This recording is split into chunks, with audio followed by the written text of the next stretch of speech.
طيب ومين اكتر حد كان بيضحكوا في الكواليس؟ معتز التوني يعني. معتز التوني. واللي حمسني اكتر حاجه طبعا انه اخراج معتز التوني. مخبي كتير في شخصيتك، انت لازم تمثل لانه دمه خفيف اكتر حد في الدنيا.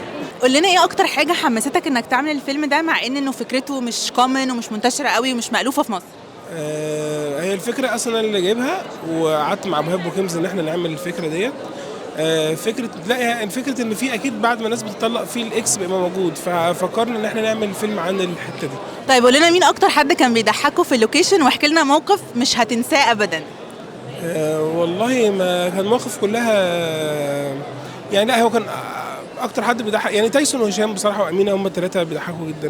ما حصلش موقف كده حاسس ان انت مش هتنساه ابدا من الكواليس؟ لا والله بنسى، أصل بنسى.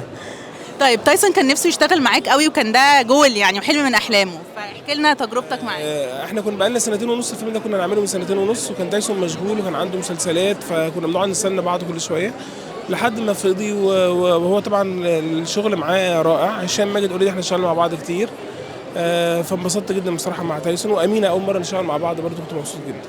ميرسي جدا، شكرا.